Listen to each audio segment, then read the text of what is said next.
welcome back to Stately Picture Manor. And excuse me while I drop my phone, or not quite drop my phone. In the next couple of lecture videos, we'll look at acid and base strength. So let's look at acid and base strength.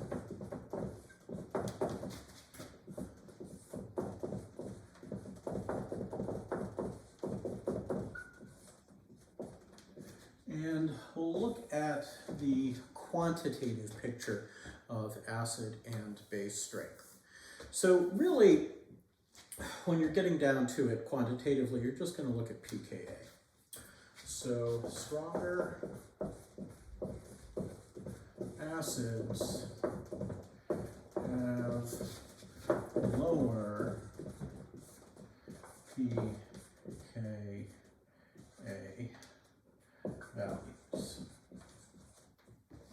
Okay, because pKa is the negative log of Ka. So big Ka, log of a big Ka is going to be a positive number. So you'd have negative of that positive number. You'd have a lower pKa value. Weaker acids would have higher pKa values.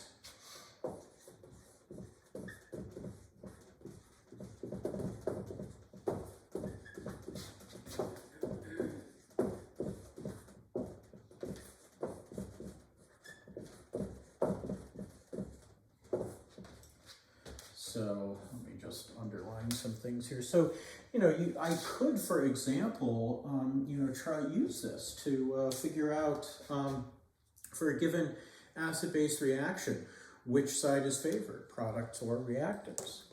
So, let's say I did this. Let's say I did, let's just take HCl aqueous plus NaCH3COO aqueous. That's going to be in equilibrium with NaCl aqueous plus CH3COOH aqueous. So I have hydrochloric acid and sodium acetate, and that's in equilibrium with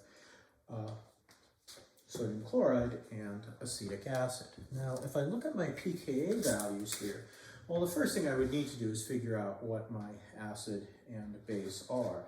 So this is my acid, and then the conjugate base is actually Cl minus.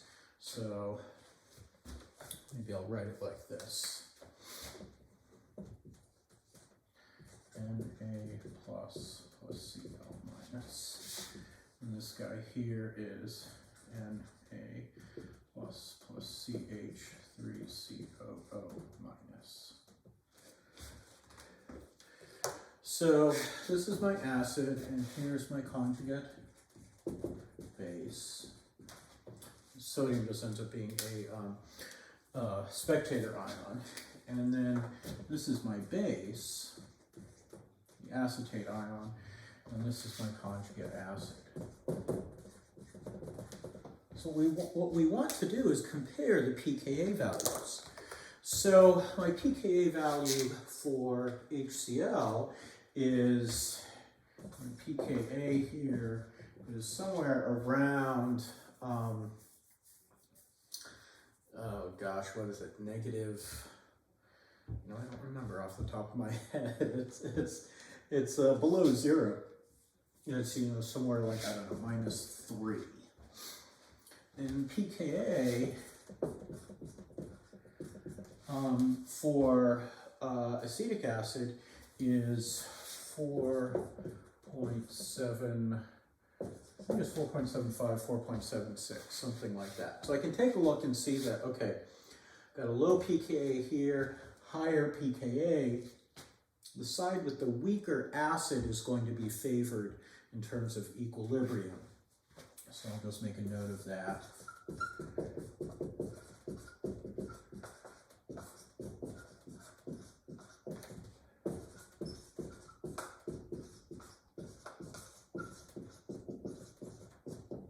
just make a note that equilibrium is going to favor the weaker species. All right, so what we can do is we can compare acid strength quantitatively by using pKa's. If you wanted to directly compare the Ka's, you could, in which case the larger Ka goes with the stronger acid and the smaller Ka goes with the weaker acid. So remember, large Ka means lower pKa, small Ka means higher pKa. And that's just because pKa is the negative log of Ka. All right, now let's see, we can do the same thing for bases here. I'll just erase.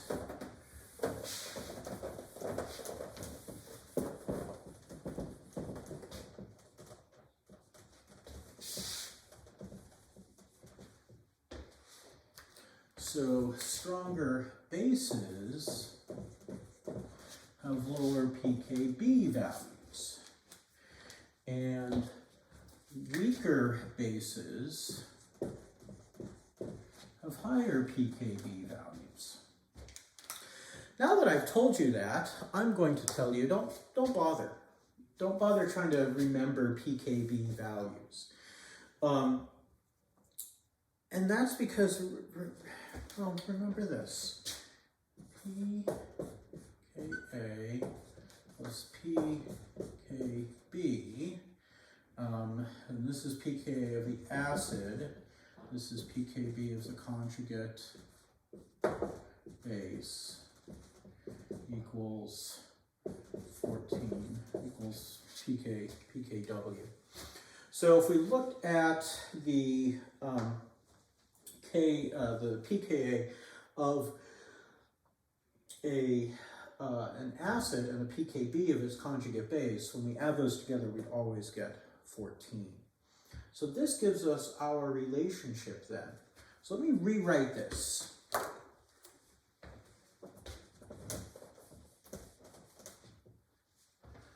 Let's rewrite this as base and conjugate acid. So if I have a lower pKb value, so I have a stronger base, low pKb, well, that means that pKa had to be pretty high, because we've got a low pKb, so we have to have a pretty high pKa in order for them to equal 14. So we could say that strong bases have weak conjugate acids. Conversely, weak bases have stronger conjugate acids. Now, that's not to say that a weak base has a weak base has an absolutely strong conjugate acid. These are all relative, okay? So the stronger the base, the weaker its conjugate acid. So what does that mean? Well, that means that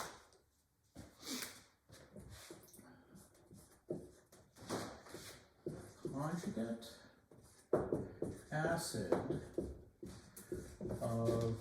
acids of strong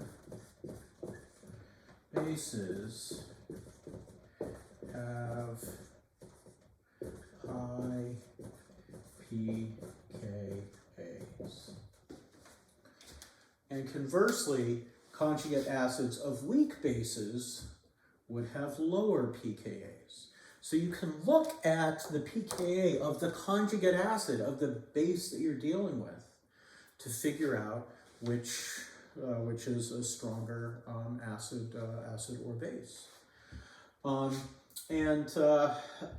This becomes, I think, maybe a little bit more important when you get into organic chemistry, when you start looking at some bases that are really, really strong. Like, you can't just throw them in water because they would just deprotonate the water and you'd be left with hydroxide and something else. So you would deal with things in non-aqueous solutions. These really strong bases, things like lithium diisopropylamide, Sodium hydride is a really strong base. And if you look at the pKa's of the conjugate acids, they're actually pretty high. The conjugate acid of sodium hydride is actually hydrogen gas, and the pKa of that is like 40 something, I think. I don't remember. It's crazy. That sounds crazy, right? pKa 40? That's crazy talk. But when you get to organic chemistry, we kind of expand beyond just doing things in aqueous solution. And so we're not limited by having H0 plus and OH minus. So this concept is one that I think is pretty important, and you should get comfortable with doing. Don't worry about memorizing pKb's. Think about the pKa's of the conjugate acids. All right. So that's it for this video. In the next one, I'll talk about some qualitative aspects of acids and bases.